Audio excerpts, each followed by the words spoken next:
Welcome to the Designer Practice Podcast. I'm your host, Kayla Das, and I am a Canadian social worker, business coach, and private practice owner. I love all things systems, strategies, and step-by-step processes, helping therapists and coaches design a private practice that doesn't only provide practice profitability, but also the time freedom that they had initially set out to achieve. In this podcast, we'll discuss everything from private practice startup to passive income to building automated systems so that you spend less time inside of your practice and more time outside of it doing the things that you love. Let's dive in.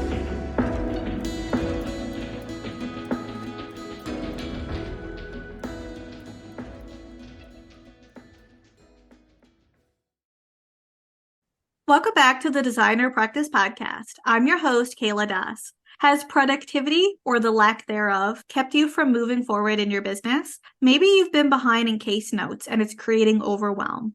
Or perhaps you're wanting to spend more time marketing your practice to get more clients in, but you're already feeling strapped for time. Or maybe you're wanting to add new passive income streams inside of your private practice, but with your regular practice tasks, you just don't know where to fit in the time. Well, if you've been struggling with productivity, you're going to want to keep listening to this episode because today I'm sitting down with Brittany Dixon, minimalist, business strategist, and productivity coach to discuss how we can improve productivity in our private practices. Hi, Brittany. Welcome to the show. It's great to have you here today. Hello. Thank you so much for having me. So before we dive into today's episode, please introduce yourself, where you're from. Tell us a little bit about why you created a career out of helping others build productivity strategies in their life and business.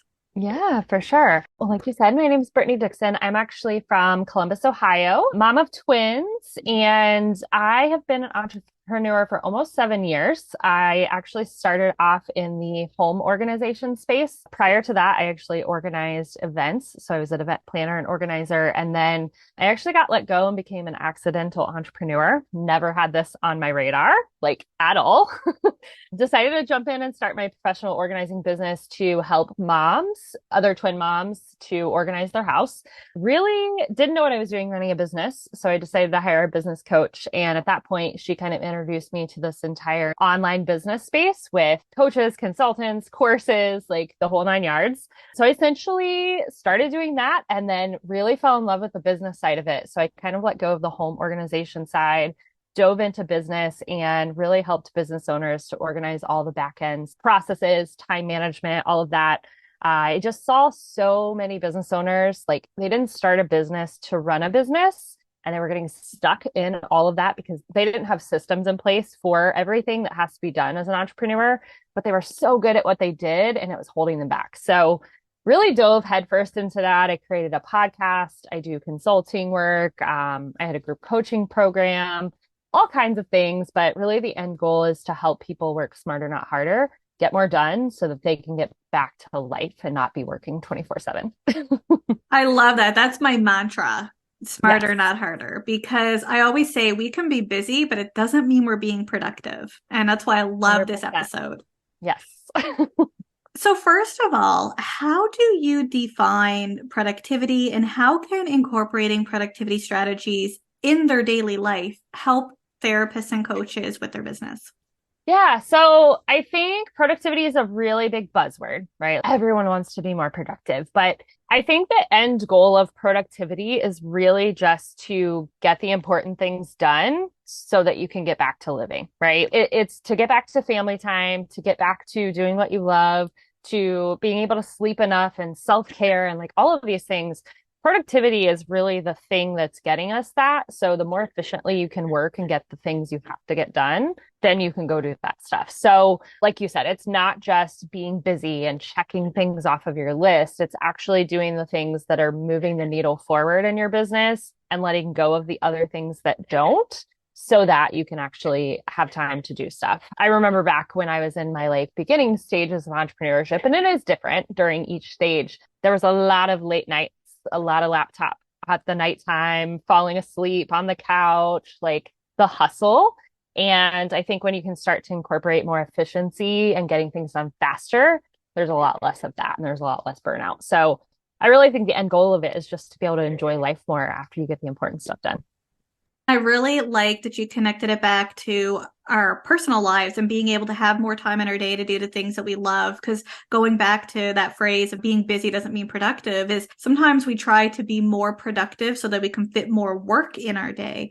And in some cases, that's needed, necessary, and appropriate. But really, being productive doesn't necessarily mean that you have to be working 24 hours a day, even if that is what you're doing and you can be more productive. It's about how can we create that balance, or how can we create those other pieces in our lives so that we can do the things that matter to us. Yeah, and rest is productive. I think so many people, myself included, I grew up in a really low income family where you had to work, work, work, work, work. And I think so many people have that mentality that if you rest, you're not being productive.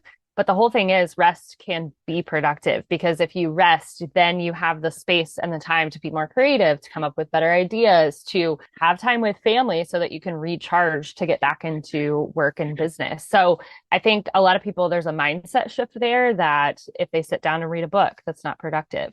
It is. If you sit down and take a nap, it's not productive, but it is, because if you need that and it's going to make you work better and do your business better and show up for people better, then that is going to increase your productivity regardless. So, from your experience, what barriers prevent business owners from moving forward in their business? Yeah. So honestly, I think I see a just lack of general organization, which leads to a lot of wasted time and frustration with trying to find passwords, usernames, links, logins, PDFs, like all of that information that you have to keep and use on a daily basis, or even just text messages, emails, DMs, like all of that. So not having some sort of organized system for things is definitely something that holds people back, because if you're wasting a lot of time each week, which there's actually a stat that we waste 12 and a half hours a week searching for information. If you're wasting that time, that's holding you back from helping more clients, which increases income and all of that. So I think lack of organization is definitely one thing. Lack of planning and routines is definitely another. So kind of just letting the week happen instead of being in control of it and planning out your week is definitely one that I see a lot. For me, I sit down and plan every single Friday and map out the week. Now, does it go perfectly according to plan? Absolutely not. But I'm more in control of it because I had a roadmap going into it. So I think when you don't have that planning and routine stuff in place, it can make it hard to move forward and you can feel stuck. And then honestly, I think lack of clarity. So that lack of clarity really it takes away your ability to make fast decisions, because if you're not clear on where you're going and where you want to go, it takes you a lot longer to make those decisions, right? So I think that lack of clarity really holds people back because you can't make those quick decisions. And as we know, as entrepreneurs, it's kind of fast paced. You have to make fast decisions on things. And I think when you get stuck in that, that it can definitely hold you back. So lack of organization, lack of clarity, and lack of planning, I think are probably the top three, I would say. And yeah, when I work with therapists and coaches, that's one of the things that they struggle with the most, because often therapists and coaches come into the field to help people, not necessarily to do all that organization or that business building type of strategies. So I think it's really important to remember to come back to that, because when it comes to productivity, if we're looking for everything and we're having to go there, here, and everywhere, that's going to start creating inefficiencies in our day that's actually going to take more time away from doing the things that we actually love. Yeah, for sure. And that goes back to what I said about people not starting businesses to run businesses, right? We start a business because we know we're really good at something, we know we can help people, and we know we can make money with it. But in order to do that, we have to have all of this other stuff in the back, right? You have to wear all the hats in the background. You've got to be the sales and marketing, you have to be the fulfillment, you have to do operations and admin. And that's where I think if you don't have the systems in place, it can really bog you down and hold you back from being able to help people for sure. That's a really great point. Are you looking for affordable therapy training courses? Then you'll love PESI Courses. PESI is a nonprofit organization that aims to provide affordable training for healthcare professionals. Because I'm a true fan of Pessy courses, Pessy and I have partnered to offer an exclusive discount to you on select therapist-related courses, which includes but not limited to courses in DBT, EMDR, trauma, and even clinical supervision. To check out Pessy courses today and to receive your exclusive discount, head to kayladas.com/Pessy. That's kayladas.com/PESI, or you can simply scroll down to the show notes and click on the link. Now back to our episode. In your opinion, what's the number one strategy to help therapists and coaches focus on the things that matter in their practices? Yeah, so I think this is something where you really want to do an audit, right? And kind of slow down to be able to speed up. I think that you've got to really look at your week and say, what are the things that are actually moving my business forward? Again, back to the clarity, right? You've got to know what the things are that drive business, that bring more clients in, that bring more money in, and that fulfill you. And once you start to sift out all the things that you're doing on a daily basis, you can really start to see this stuff doesn't make me money, this stuff does. And then you could decide the stuff that doesn't make you money, is it something somebody else could do faster if you paid someone to come in and do it for you? Is it something that you could pass off and delegate and have a different team member do? Because what happens is when you start to divide those things out and see revenue generating versus not, you start to really see that the stuff that's not revenue generating is actually sucking away most of your time. And it's a hard shift. It's a hard mindset thing, especially if you're in the beginning of business and you're not making a lot of money. But you've got to start moving more of your time towards this, even if it's like a 50-50 split, and then it's a 60-40 split, and then it's a 70-30 split. Like you've got to start inching your way towards those revenue generating things, or else you're going to continue to be stuck in the admin stuff.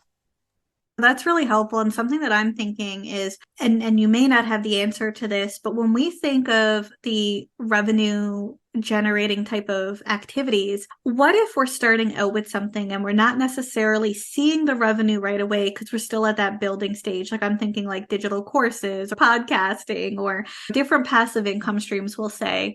First of all, how should we be able to identify when to stop moving forward, or at least allowing it some time to see if it will be revenue generating? Yeah, for sure. And I think revenue generating things too, it doesn't have to be something that is creating a course or creating digital products. It doesn't have to be that. If you know that going to a networking event gets you 5 phone calls, and out of those 5 phone calls, you'll book a client, if you know that, then you just focus more on that, right? So it's going to be different for every single person. And it's not necessarily going to be to go and create a course or go create these different things that bring in money, because there's a lot of marketing that has to go into that. So I think it's just really looking at, for you, like make a list of your clients and say, where did these clients find me? How did they get to me to pay me? And start to see the connections. A lot of times it's going to be referrals or word of mouth. Somebody has given them your name. A lot of times it could be social media, right? So if you see that most of your clients are coming from social media, we should probably put some more time into creating content for social media. If it's networking, probably should find some more networking events. So I think it's really just identifying those things that are making you money and then going all in on those things instead of trying to scatter yourself everywhere. So I think it's really just like doing an audit of what's working and what's not working, really. I love that you connected it to, it doesn't necessarily have to be directly revenue generating. Like, for instance, networking or doing a workshop, you might do a free workshop. But if you know that you're going to get 5 consults and then you're going to get a client out of those 5 consults, that's indirect in a sense because you're getting the consults and then you're getting the client. But it's also understanding, are you doing these free workshops and never getting anything out of it? Back to the clarity, right? Like knowing, okay, I've continued to do these things and it's not working. Maybe I need to pivot and do something else, kind of things. And a lot of those marketing things are going to be kind of long term. I know this is cliche, but it comes back to consistency, right? The more you're posting, the more people see, the more they're going to follow you and that sort of thing. And a lot of things in marketing are the long game, but there are some things that you can pinpoint based on where your clients came from and kind of pour gasoline on that and go forward. That's great advice. So, what productivity strategies or hacks have you found helpful for your own clients when they are trying to either reframe or refocus their business priorities?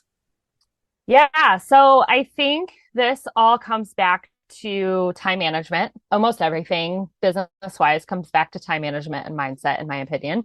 And really just that evaluation period and that slow down. There are a lot of tactics that we can put into place to make you more productive. There's a lot of tools we can put in place. But if you don't know what your goals are, what those projects are that are getting you to those goals, what things you need to be working on, if you don't have clarity on that, it's going to be really hard to manage your time throughout the week, right?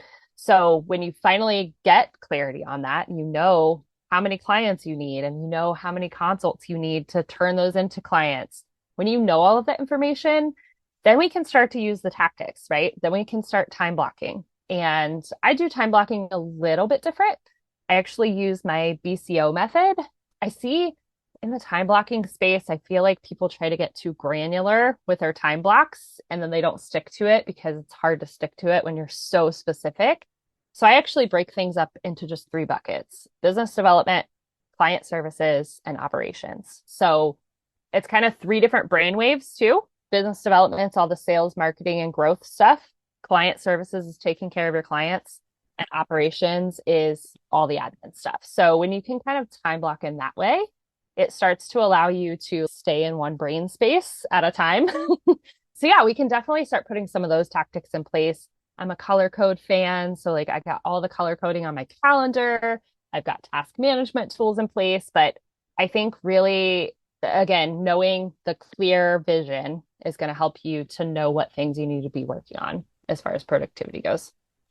That's fabulous. Actually, one of my favorite productivity strategies that I implement in my business because I know I'm a list person and I know that a lot of listeners might be list people. But one of the issues with lists is that it can get really overwhelming and then you don't really get through it and you don't feel accomplished because that list just keeps growing. But I love the top three, alternate three strategy. So I put what are top three things that I need to focus on this week? And when I say need, it's more about moving my business forward. As a therapist, I'm not going to put case notes on that because I'm going to do that every week anyway. It's important that I'm going to do it, but it's not going to really help move my business forward, but I might want to do something else.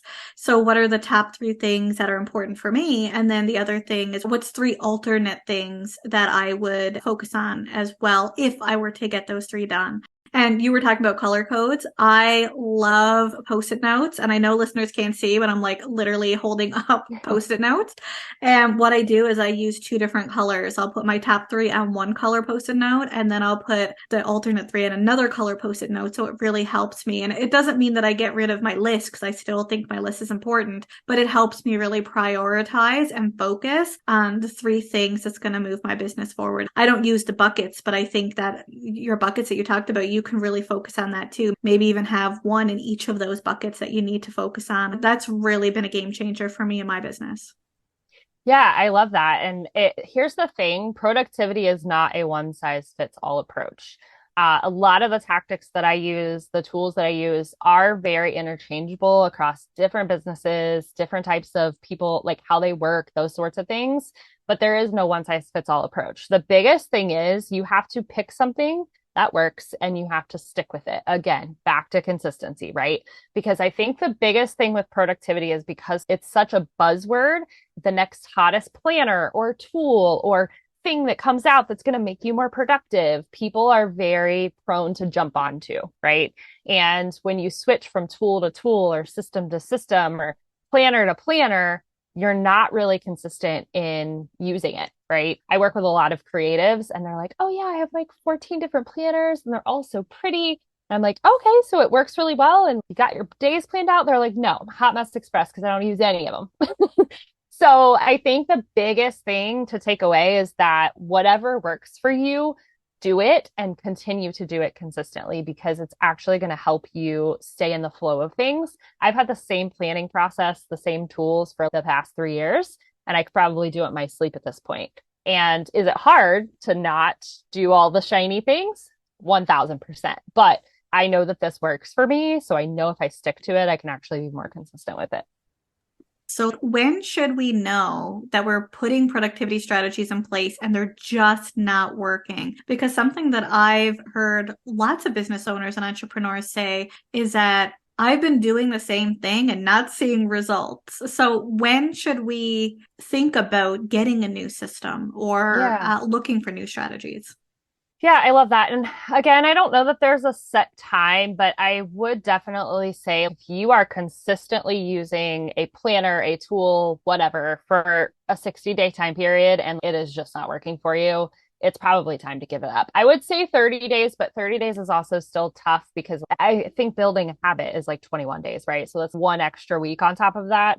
So I would say give it a solid 2 months of using it all the time, every week, doing the same planning process, using the same to-dos, planner, whatever it is. And after that, if it's so resistant that you're not using it, it's not going to work anyway. So you need to look for something else at that point.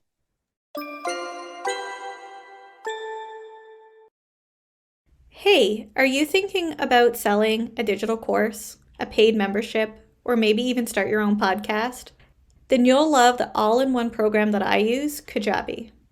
Before joining Kajabi, I spent hundreds of dollars on different programs to automate my passive income. I had dozens of websites bookmarked in my internet browser just to stay organized, and I still felt I was wasting so much time with manual work. But now with Kajabi, I save time and money so that I can continue to share my content easily. Actually, Kajabi made it so easy for me to start my podcast that it only took me 45 minutes to start, list, and launch the Designer Practice Podcast. If you're ready to receive your free 30-day trial of Kajabi, check out kayladas.com/Kajabi. That's kayladas.com/KAJABI. Now back to the show. I know when we were talking offline, you mentioned your days by design method. So can you tell me a little bit about that and what does that look like? Yeah, I love this. So I came up with this days by design concept because I feel like if entrepreneurs could control their calendar and their week, then they're going to see success so much faster and also be able to have the stuff in their personal life because days by design for me is not just the business side and it's actually life stuff first and then business. And I see so many entrepreneurs go all in on business and then life stuff is like the little bit that's left. And that's not what we're living for. Like, yes, we love what we do, we love our work, but we're living to take care of our families and interact with people and spend time with them. So I really encourage people to put life things on their calendar first. This is going to include taking lunch because I see a lot of entrepreneurs not eating lunch because they're so busy. This is being off work at 5 o'clock or whatever time works for you. This is taking off weekends. This is going on vacation without your laptop, right? So how I do this is I go build this stuff into my calendar. So I think about it kind of big picture, but then I actually tangibly put it in my calendar. I block off for myself every single Friday. I have lunch blocked off. I have my kids, I and my husband play board games every Thursday night. So I put that on there. I'm putting in the life things first so that I can fill it in with business and not take over my entire calendar. So then I'm going to really look at the business side of it. And you need to put admin time in on reoccurrence. I don't care if that is every Monday for 2 hours, every Friday for 2 hours, whatever that is for you. I see too many entrepreneurs filling up their calendar and admin is not on there. And then they have to do it after the fact. Like you were just talking about case notes, right? You see patients and people all day long, you still have to do the notes after the fact. So if you put a block in and it doesn't allow patients or clients or whoever to book, then you have that time to do that. Same thing with sales and marketing. I actually have a block on my calendar every single day, Monday through Thursday, for an hour to do sales, marketing, content, networking, whatever that is. Because now when you start to put these things in, you see how little white space there actually is. And then you can fill that in with other stuff, right? Like those projects that you're talking about that you want to get done for the week, or maybe just take a day off or take 2 hours off or go get your hair done, whatever that is. Now that you've started building your days by design and this ideal week, you know what you want that to look like, and you can kind of mold things to fit within there. So it really is like the lifestyle first and then fitting in business and making sure that we put everything in there that's recurring so we know how much time we actually have left. It's like a mindset shift because I know that many of us live by our calendar, but we do it the opposite way. We'll fill in all of the work stuff and then all of the extra, like the admin, marketing, and of course, self care is usually last, is either not blocked in or blocked in after the business stuff. But I love that reframe because that brings back to productivity isn't just your business. Productivity is your rest, is having that self-care built into your practice or your business. So I love that mindset shift. Yeah, and it is. It's a mindset shift, and there's a lot that goes into it. There's boundaries that you have to have with yourself, right? Like I block off every Friday, and I've been doing this for the past 2 years, and it says time block, but there are boundaries in myself where if somebody's like, "Hey, I want to book on a Friday," or "I want to book this," and I'm like, should I do it or should I not? So there's a lot of boundaries, things that you have to think about as far as actually blocking that time off. But I think it just gives you so much more freedom because now that Friday, no one can schedule on my scheduler. And if I want to take a call, I can, or I can take the day off, or I can work on a project. Like now I just have this like whole opening of what am I going to use this time for? And it has been a game changer being able to have 3-day weekends. Now, am I saying I take every single Friday off? Absolutely not. I'm an entrepreneur. I have ideas. I want to work on stuff. Like I still do things, but now I can have a slow morning. I can do some work stuff. I can go to the park with my kids. I can have more balance. And I think that's the biggest thing. So many people think if they live by their calendar, they're not going to actually have freedom. But I think when you block all this time off, you're just being more proactive and it actually does allow you to have more freedom. So 100% agree. So, do you have any additional advice or insights for therapists and coaches who want to build more productivity in their day or week? yeah, I think the first thing is sit down and think about what your perfect week looks like. I don't think any week is ever perfect. Stuff always happens. But if you were to build out a perfect week, build it out, map it out. What does that look like? Taking Sundays off, admin on Mondays, and I'm going through mine, obviously. Admin on Mondays, and then clients on Tuesdays, Wednesdays, Thursdays, Friday off. What does that look like for you? I had mentioned board games on Thursdays and time off on Saturdays and Sundays for us. I think if you do that and have those boundaries and those bumpers, when you go to schedule things into your calendar, if you know that ahead of time, you're like, no, I actually wanted to do admin work during this time, so I'm not going to book anything. It's a mindset shift. It's being more intentional. But I think if you can know what that looks like, it's easier to decide what goes in those spots. And then the other thing is a weekly planning routine. Honestly, this was the game changer for me. When I sat down on Fridays and mapped out the following week, what I wanted to do, what I needed to do, my appointments, I could let it go and not think about it all weekend instead of coming into it on Monday morning and like trying to frantically create a to-do list and what I'm working on this week as stuff's coming in and calls and emails. I think just being more proactive and having that plan in place takes off a lot of stress and anxiety. So those would probably be two of the biggest things I would say. And then just from a tactical standpoint, like really nailing down that calendar and controlling it instead of it controlling you. Wonderful. Brittany, I know you have a 7-day podcast challenge that you'd like to share with our listeners. Can you share a little bit about the podcast challenge and what listeners can expect if they sign up? Yeah, absolutely. So it's the Days by Design private podcast. So it is $7 and there were 7 episodes for 7 minutes each, approximately. I like all of my numbers, right? But basically what it does is it walks you through my process. And at the end of each of them, it sends you an email daily and tells you the one thing to go do. I think so many times we listen to all these podcasts and it's so great, like all this information, but there's no tangible action to go do. So that's what I did. I made these short and sweet. I explained the process, talked through it, and then we send an email and tell you exactly the thing to go do to boost your productivity. So we walk through purging and detoxing like digital clutter. We talk about setting up systems, planning and routines, and then just the action and accountability and staying in the flow of getting stuff done. So the one thing in the email is my favorite because I'm a minimalist. So I'm like, go do this one thing. Listen for 7 minutes, complete this one thing, and do it again 7 times, and you'll increase productivity. I love it. It's like lucky 7. Yes. 7's my favorite number too. Oh, well, fabulous. Actually, 17 is mine, so still a 7. Oh, yeah. There we go.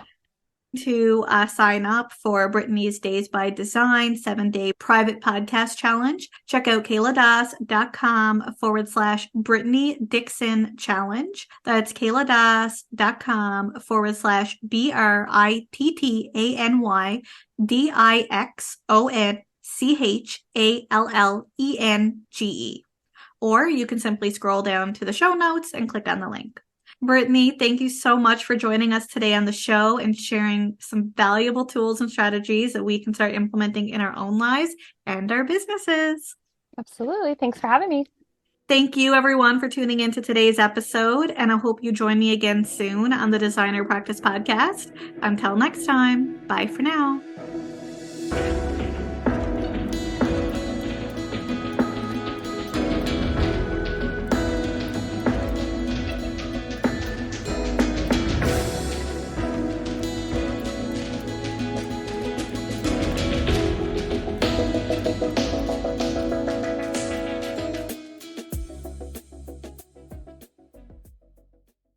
Please be advised that the podcast advertisements and links in this episode may be affiliate and or sponsor links where Evaspare Inc. and the Designer Practice Podcast receive compensation for sales or signups made through link clicks. This helps the Designer Practice Podcast continue to provide free and valuable content to you each week. Thank you, and we appreciate your support.